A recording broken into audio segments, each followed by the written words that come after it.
I guess you do it just infrequently enough to forget where the stupid button is. It's understandable. But, oh.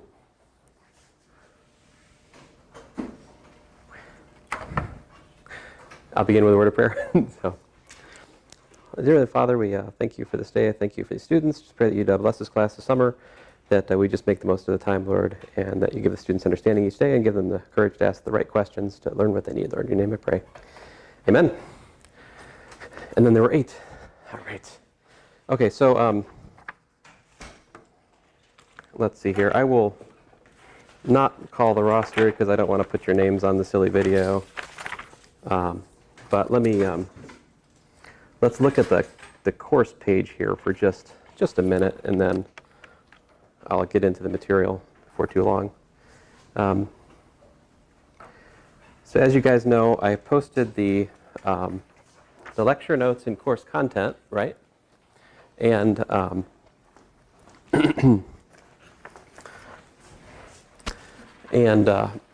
I made the we have 16 meeting days, right? About 2.5 hours each day. We will take a break. Don't worry. I can't do 2.5 hour lectures. It's not in my power. I mean, maybe one day, but certainly not 16 days. Anyway, so this is the Differential Equations homepage, which is part of my personal webpage. I don't think I put a link to it yet. I'll try to do that if I remember later today. But if you look at this page, I mentioned some of the resources here. Let's see here. For example, here's old homework and solutions from like a previous, fall 16 apparently. So this is the kind of stuff we'll be talking about today, actually. How to solve first-order differential equations, some of which you've probably already seen in Calculus 2 here. Some of which you will not have seen in Calculus 2. But I also have the solutions posted. It's like, here's some recently, relatively fresh, let's say, solutions I've written for this course. And, so there's one thing. Now, I reference at times the so-called practice homework. If you go down a little bit here, I have this big table. And I think the sections and the numberings refer to the, I think for the most part, either the 4th or the 5th, probably the 4th edition of Nagel, Staff, and Snyder, which I want you guys to have. This book here. You're like, well, it's in its 8th edition. Why are you using such an old edition? Well, I don't know. They keep taking stuff out of it. Every edition that they add, they remove a section. Drives me nuts. This one actually has everything in it.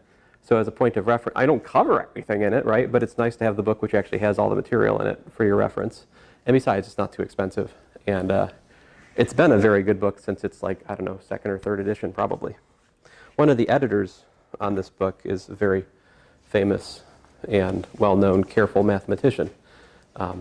He's passed on, but Marsden is a very, very good mathematician. Let's see here. And anyway, so these practice homeworks, if you click on these are links to PDFs of solutions I've written to homeworks in the book. So you've got lots and lots of solutions to bounce off of. If you ever think there aren't enough examples in my lecture notes, there's always more. Almost always there's something more to find here.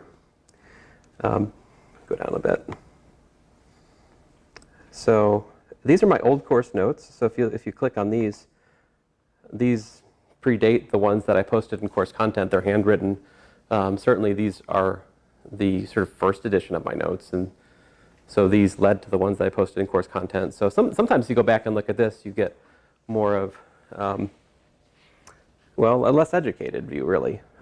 My current notes that I post in course content, of course, reflect more my understanding of the material at the moment. But these are sometimes useful too, so you can, they're here. You don't have to look at these, but sometimes they might be helpful to you. So I'm just telling you they're here. Let's see here, and so forth. I also have some old tests and quizzes. So let's see here, like here's a practice test 1 from back in the day. The selection of topics on these old practice tests aren't going to match your course necessarily. You have to use some common sense to kind of pick and choose what to look at. Anyway, in terms of organization, these might be. This one down here, this test from 2012, might be a little bit closer. Let's see here. Yeah, first order differential equations exact. salt mix and tank problem. That looks like an orthogonal trajectory problem. You guys have a lot of trouble with orthogonal trajectories. It's true in calculus too, and it's still true here. I don't know what it is, but it's the weirdest thing. Physics, of course. Let's see here. So this is kind of ballpark for our first test. Now, I don't think our first test would be quite that long because this was from a Tuesday, Thursday class, I think. If you look here, let's see here. I'll figure it out eventually. Yes. So today we'll talk about first order differential equations and the theory, just the general idea of what is differential equations, you know. Tomorrow we'll still do first order differential equations and applications. If I get ahead of this schedule, that's great. We'll see what happens. I wouldn't be too surprised if I get ahead of schedule. Basically we're following the course guide here. And let me put it on the screen for those of you who are not here. Let's see here if I can.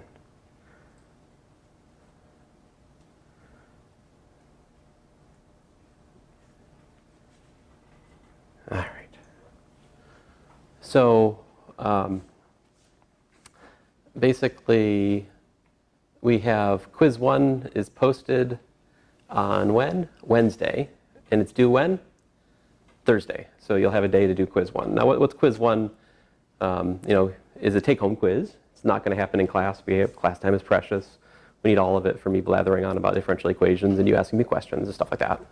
But quiz 1 probably will be selected from, in part, the recommended homework, which I have listed, if you look, section by section. I've just picked a few I think are interesting. Sometimes they're basic problems. There's a few challenging problems in here because I think it's important for students to work challenging problems. Even if I don't test on them directly, there's something you learn in trying to do a hard problem that you wouldn't learn otherwise. And it's important that we don't neglect those in our classes. So I have included some hard problems in the recommended homework where you're probably learning concepts more than something you directly might do on a test, right? Of course, there are other problems which are pretty much something you might directly do on a test. There's quite a number of sort of standard procedure problems in here that you have to learn how to do, right? So it's important to do those, but we also want to learn concepts. So there's some of those. But anyway, like I said, idiot, not you, me. Here, I've put the recommended homework. I don't provide solutions for these, but I would recommend that you do them. And I will collect some of those. You have a day of warning when I collect them, all right? I probably will. It wouldn't be surprising to me if I write a problem or two also based on whatever we happen to do this week, something to add that's more specific to what I've done in lecture. Every time I teach this course, I find something maybe a little bit different, new, and there's not always problems in the textbook that reflect what I've done in here. So especially for that sort of thing, I might try to invent a homework problem to try to get you to think more about it, you know? That's another kind of thing that could appear on the quiz. But I think the bulk of the quiz problems is likely to come from the recommended homework. Are there any questions about that? Again, I'm not collecting the recommended homework, except for there's 3 quizzes. Each is worth 50 points. It's essentially your homework grade, right?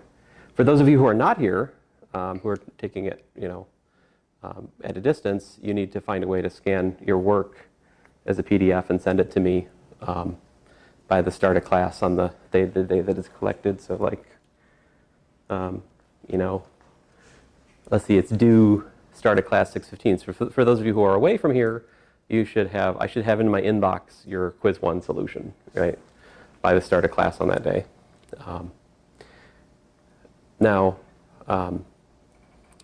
If you didn't know already, there's a variety of PDF scanners available. You can get them like an app on your phone that, like I used Tiny Scanner, which worked pretty good. But I used to have I couldn't do it on. No, I couldn't do it anymore though. See, because I did a little bit of time traveling this weekend. I got myself a flip phone. It's wonderful. You can't even get on the internet on this thing. It's magical. It texts, but that's about it. It's wonderful. It's got menus. It's got buttons. I'm so happy about this. A 3-megapixel camera. I mean, it's not the best, but beggars can't be choosers. It cost me $20. Let's see here. So yes, test 1 is next Monday. The first 60 minutes of class we'll have test 1, and then we'll do things that are fun with matrices. Very exciting. So this is pretty much the overview of the course. We start with first-order differential equations, followed by a study of second, third, fourth, whatever order differential equations. These techniques that we learned this week are largely a combination of algebra and calculus. If you're not good at either of those things, this course gets harder for you. But you're here, so you must be at least a little bit good at it, right? And then after test one, we turn our attention to systems of differential equations. There we need to learn things called eigenvectors, real and complex, to solve things. And there's this dastardly thing called the matrix exponential we'll learn how to deal with. Past that, we learn Laplace transform and then series solutions in the next arc of the course. And then finally, at the very end, we'll learn just a little bit about partial differential equations. Partial differential equations, of course, are very important. What is a partial differential equation versus an ordinary differential equation? I guess I should talk about that, right? What's a differential equation before that? Let me, unless there are any questions, let me just put this away. I mean, there's 2 tests in class, each worth 200 points. The final's worth 300 points. You have these 3 quizzes, 50 points each. The PDE project is actually due the day after the final exam, just to try to give you guys a little bit of, so you can focus on studying for the final and not doing the PDE project. And I mean, the PDE project will take you some time. It's going to take you a couple hours to complete, probably. You can work together if you happen to be around here. I don't know, if you're away, you can work by proxy, I suppose, if you can arrange such a thing. There are various ways to do that.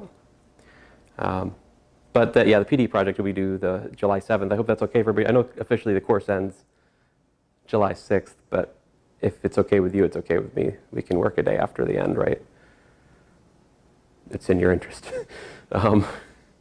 Now, I will allow you a page of notes, front and back, for test 1, test 2, and the final in here.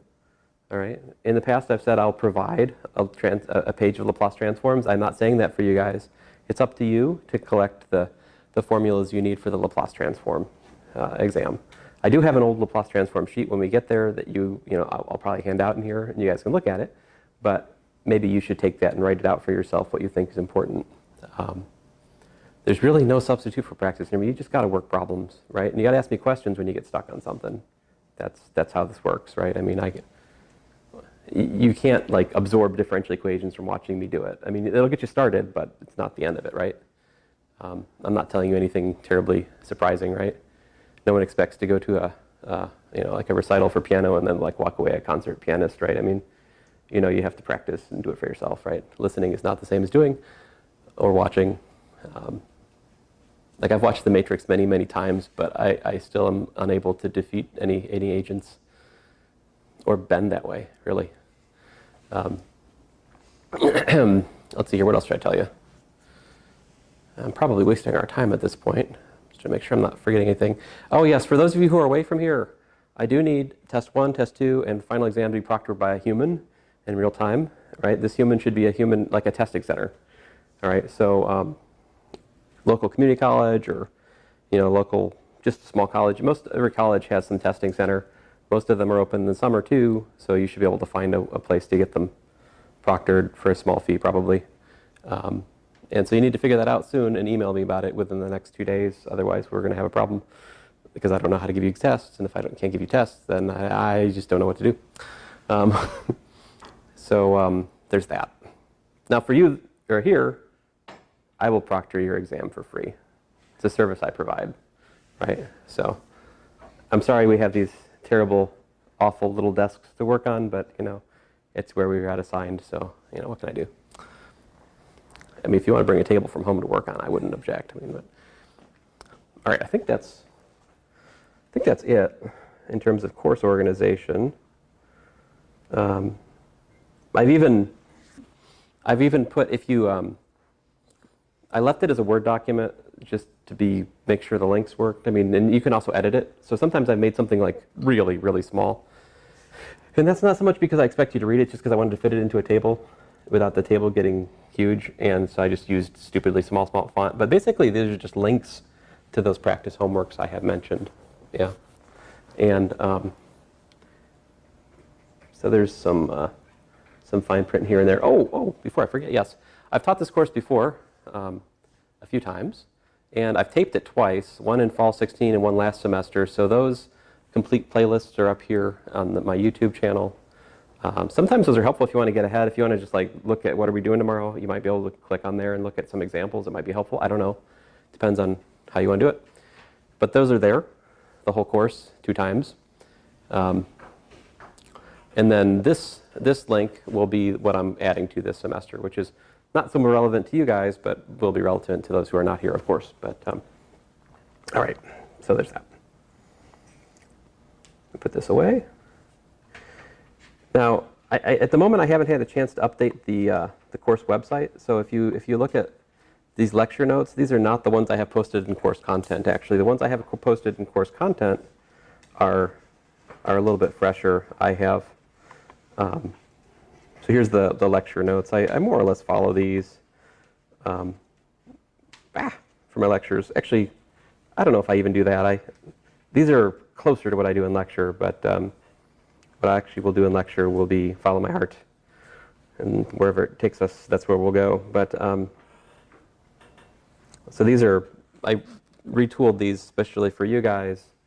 The big thing that's different is in the Laplace transform technique chapter, I had hired a student to do these, and there's just a lot of things not done in the previous version. All right, so I've cleaned up those things, and the notes are a little bit better. These notes are incomplete though, okay? And so what you need to study is some sort of, I say they're incomplete, but that's probably just me being a perfectionist. They're about 95% complete, all right? But there's just some things here and there that I'll talk about in class that aren't in these notes, but are in the book, or some kind of combination of those. And I'll try to warn you about that when that happens. All right. Any questions? All right. Let me put this away.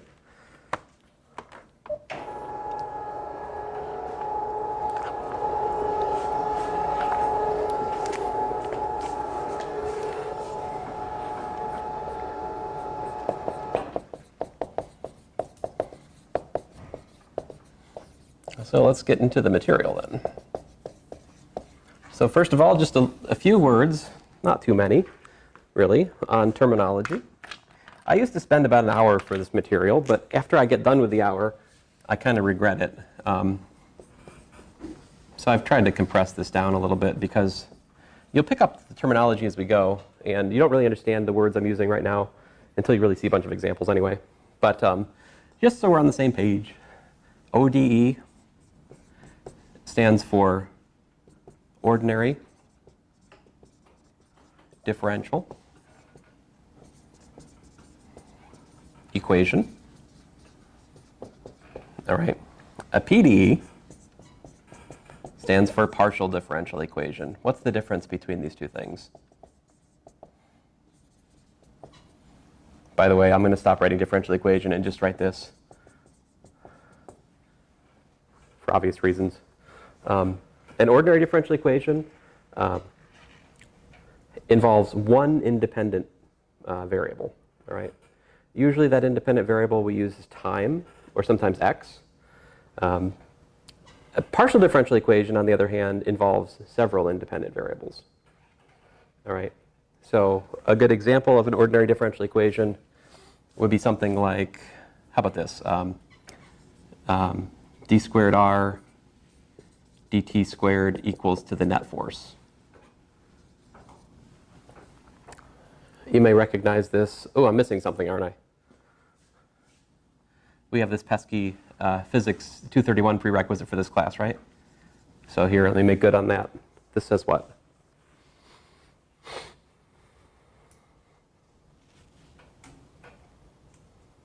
It's a rough crowd.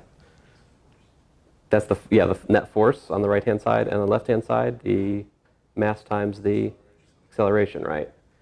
This is, in fact, an ordinary differential equation. Okay, to be more honest, it's a system of ordinary differential equations, right? You have the x acceleration, the y acceleration, the z acceleration equal to the x, y, z, and components of the net force. Well, these are ordinary differential equations, right? So ordinary differential equations are all over the place in Newtonian mechanics, all right? A good example of a partial differential equation would be something like this. Let's say del squared, well, let's just say, how about this? del dot E equals to rho over epsilon naught. So this means partial Ex partial x plus partial E. You know this from Calc 3, right? The divergence of the electric field is, so this is the, rho is the charge per unit volume, right? That's a partial differential equation because it involves 3 independent variables, right, at least. Possibly also time, right? I mean, the electric field generally is going to be a function of position, x, y, z, and time. So really, Maxwell's equations, this is one of Maxwell's equations, this is so-called Gauss's law, is a partial differential equation, all right? This is Gauss's law in differential form. If you apply the divergence theorem to this, you'll derive the integral form of Gauss's law, which you may or may not have seen depending whether you've taken Physics 232 yet. How many people have taken Physics 232 in here? So about 2/3 of you, not good with math. I know a couple of you have not, and that's fine. It doesn't really matter. My point is Maxwell's equations basically are the bedrock, the foundation of electricity and magnetism. They're all partial differential equations, right? Schrodinger's equation is the foundation of quantum mechanics, at least wave mechanics. That's also a partial differential equation. Partial differential equations are the language in which basic physics is written. So solving differential equations is really, really important if you want to understand the universe which God has created and the laws which He's allowed us to understand, right? Anyway, so a little bit of motivation there, but so ordinary differential equation, partial. We spend most of our lion's share of our efforts, probably 95% of our effort in here is on ODEs, all right? So ODEs, the next thing to talk about, so this is based, I don't know, I'm not sure what the meta thing to call these are type. I mean, I don't know. Anyway, so I don't have a word for it I'm trying to think of, so let me just go on here. The next thing we talk about is the order of the differential equation. And so that's basically the highest derivative appearing non-trivially. So like, here's a stupid example. So if I do like 0 times the 10th derivative of y plus y prime plus y equals to e to the x. This is not a 10th order differential equation because that's 0 times the 10th derivative, which is stupid, right? I mean, this doesn't, you can get rid of that. What is this? This is a first order differential equation. So this is n equals 1 differential equation, first order. So there's first order differential equations, second order differential equations. Let's see here. So here's a second order differential equation. Y prime prime plus y equal to 0. This is an example of a second order differential equation with constant coefficients. You could have a second order differential equation with non-constant coefficients, something like this, x squared y.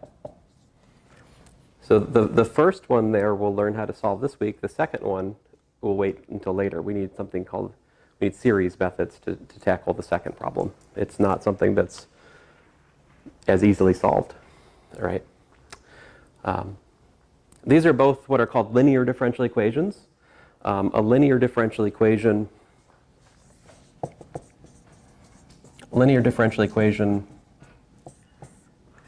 it has y prime, all the way up until whatever the highest order, whatever order differential equation you're looking at. If it's nth order, the dependent variable and all of its derivatives appearing linearly.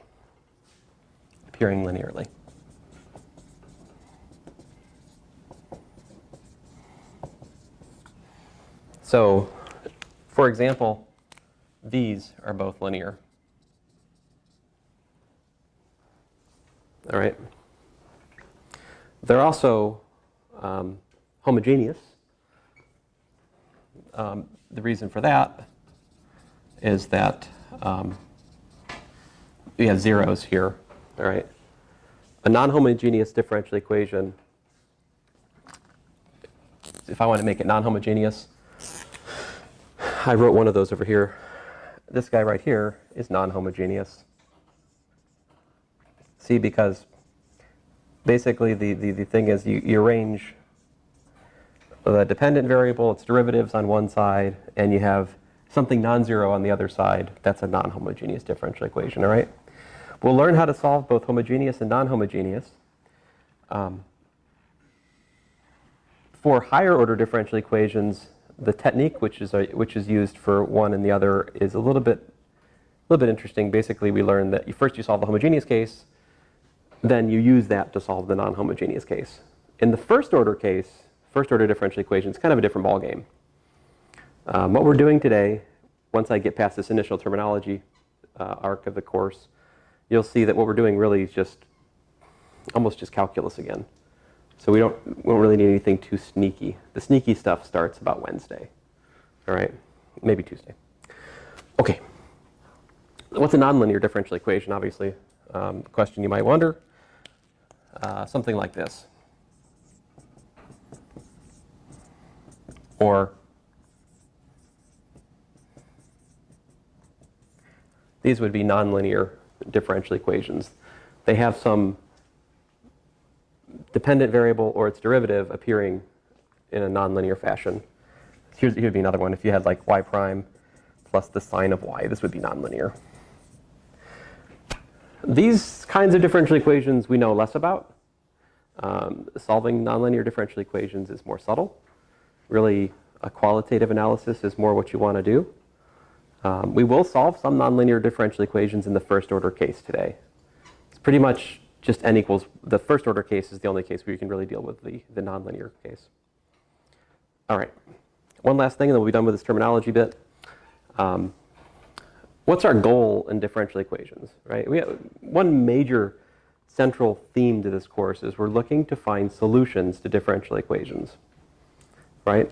Our secondary and equally important goal is to analyze the structure of differential equations, to understand what they model, how they work, right? But finding solutions to differential equations is a major step in that secondary goal of analyzing them and understanding them. So what is a solution to a differential equation is the question I'm really asking, right? There are two ways to look at it, at least two, probably a lot more.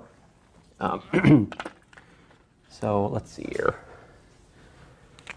So solutions. Two terms, explicit and implicit.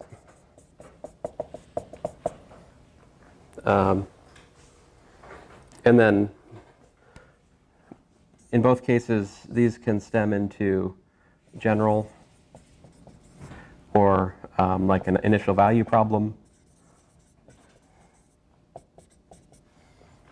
These are different. Let me give you an example of each. Now, you should understand what I'm about to do is I'm just writing down things I know, right? I'm not showing you. What's the question? What's the one? Oh, initial value problem. I'm about to explain. So what I'm about to write down, I'm not telling you how to do it. I'm just showing you examples, all right? So let's see here. Example 1, if we have y prime prime plus y equals to 0, all right, I can tell you that y equals to c1 cosine of t plus c2 sine of t. So this here, I should probably tell you y prime is dy dt, all right? So, you know, I have, sorry, oh, you already got me. Yeah, good.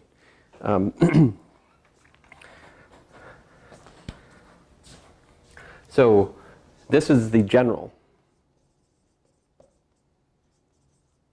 solution. And this is explicit. Explicit means that I've solved for y equals to a function of something else. Okay, if you want me to be picky, it's not really a function of something else. It's a whole family of functions, right? Every choice of C1 and C2 gives me a different specific function of time, right? Now, initial value problem, IVP, This equals to initial value problem. All right. This is additional data. So here we specify y of 0 equals to, say, 1, and y prime of 0 equals to 0. I mean, you can pick any initial position and velocity you like here.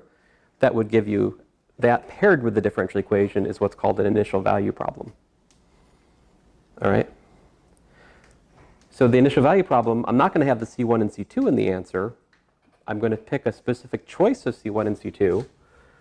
So like here, you can plug it in, right? Like if I plug the initial values into the general solution, this would give me C1 equal to 1, and C2 equal to 0.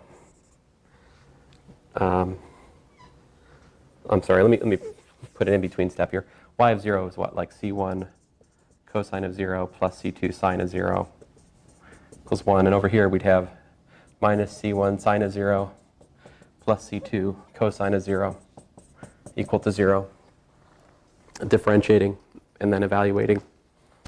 And so, okay, fine. Sine of 0 is 0, cosine of 0 is 1. This gives me C1 equals to 1. Again, sine of 0 is 0, cosine of 0 is 1. This gives me C2 is equal to 0. So my explicit solution to this initial value problem is what?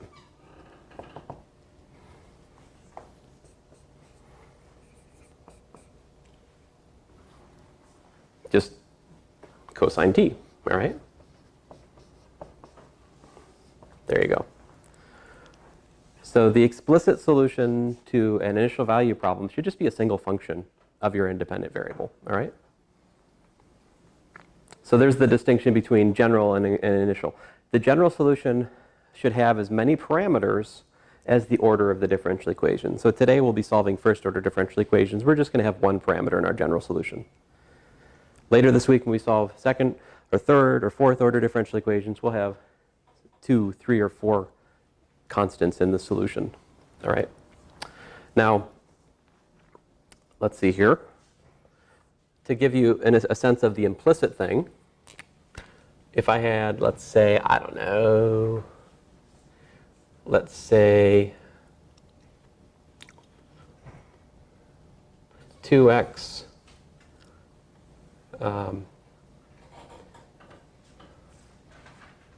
2xy plus x squared, 2x squared, 2x squared y.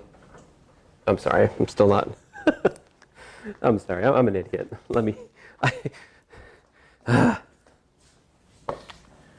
try that again. If I wanted to solve, say, dy dx equal to xy, all right.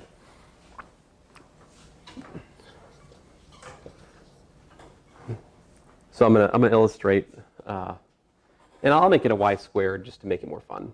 There we go. We're going to solve this nonlinear first order differential equation. All right. I didn't show you. I mean, where did this come from? My example one. Did I explain to you why sine and cosine come there? Did I explain this? I did not. Are you supposed to know that yet? Not really. Right. We're going to derive that later this week. I'm just throwing it out there for an example of terminology at the moment. In contrast, what I'm about to do is to honestly derive the solution here using what's called separation of variables, right? Show of hands, who's seen this and remembers this from Calc 2? Okay, so some of you will be bored. It's good.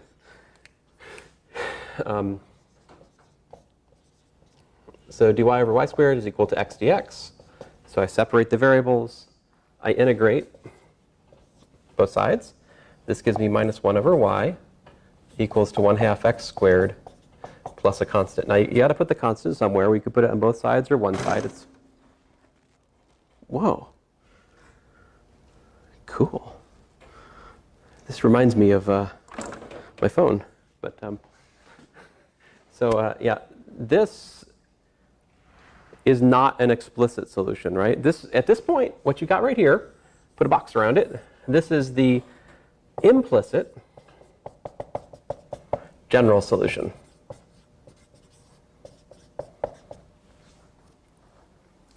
Okay, fine. That's a slight abuse.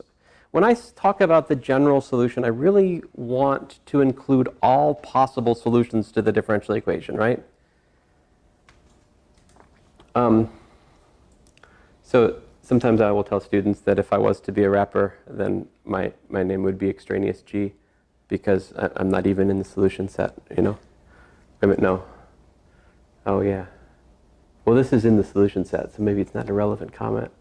Sorry about that. But when you do this step going from here to here, I don't know why you guys are laughing. I could be a rapper. I have no rhythm, I can't rhyme, and I don't have the life experience for it, but I could do it. Let's see here.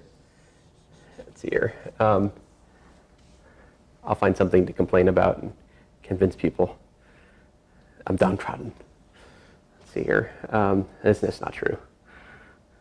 I'm getting paid for people to listen to me talk about math right now. It's pretty awesome, really.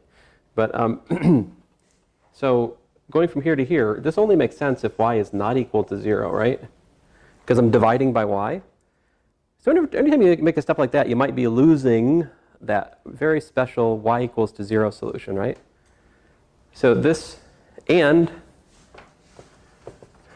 what? And y is identically equals to 0. These two things together are the general solution.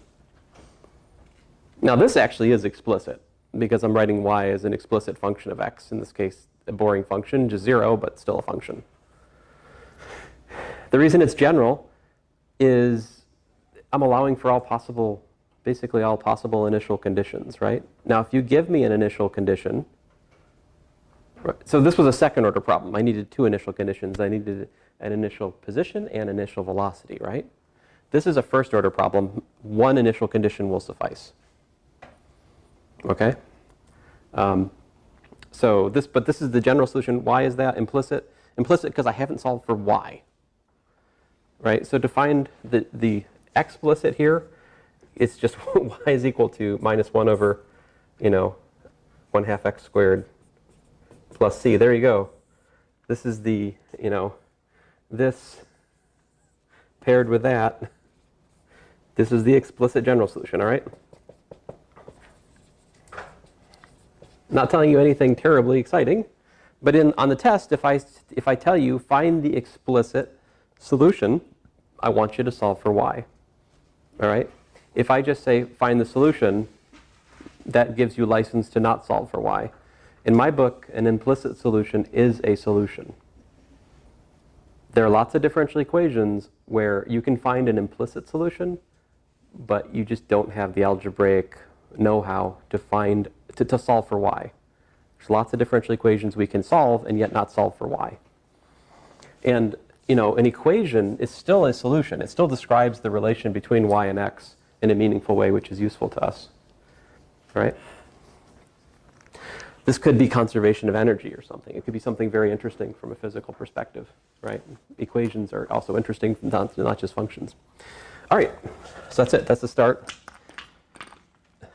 That's all I got on terminology. I spent way too long on it, as usual. Let's see here.